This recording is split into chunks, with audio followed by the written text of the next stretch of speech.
Sejak Presiden Joko Widodo mengumumkan ada warga negara Indonesia yang positif COVID-19, upaya pencegahan penyebaran virus jenis baru tersebut semakin gencar dilakukan. Seperti penggunaan thermal gun untuk mengukur suhu tubuh maupun penggunaan masker bagi masyarakat yang sakit. Namun tidak sedikit warga yang masih bingung cara membedakan flu, batuk, dan demam biasa dengan gejala awal COVID-19 yang tampak serupa. Bahkan di DKI Jakarta saja, hampir 4.000 orang telah menghubungi layanan tanggap COVID-19 untuk bertanya seputar virus yang berawal dari Cina daratan tersebut. Dokter spesialis paru Rumah Sakit Persahabatan Erlina Burhan meminta masyarakat tidak perlu panik. Cara mudah untuk membedakannya adalah jika Anda tidak pernah kontak langsung dengan pasien positif COVID-19 dan tidak pernah pergi ke negara dengan kasus tersebut, terlebih Anda sudah sering mengalami flu, batuk, dan demam, maka Anda tidak perlu khawatir tertular.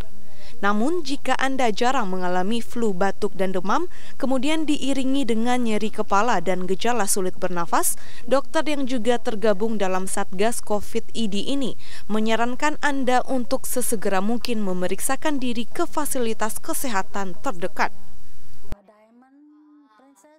Harus ada komponen demam, ya kadang-kadang bisa disertai dengan nyeri kepala, nyeri otot, tapi yang keluhan dari saluran nafasnya juga ada seperti nyeri tenggorok atau batuk, apalagi kalau disertai dengan sesak. Kalau Anda nggak biasa sakit flu, tiba-tiba flu, apalagi berat, harus segera, jangan tunggu sampai beberapa hari, jadi nggak ada patokan.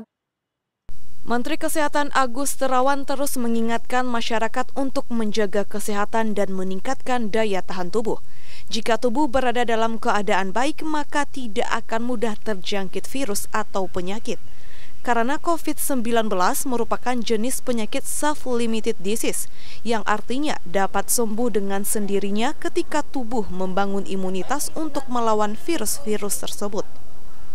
Adapun pada Rabu 11 Maret malam, Organisasi Kesehatan Dunia WHO resmi menetapkan wabah COVID-19 sebagai pandemi global, yang berarti wabah itu menyebar luas ke seluruh dunia.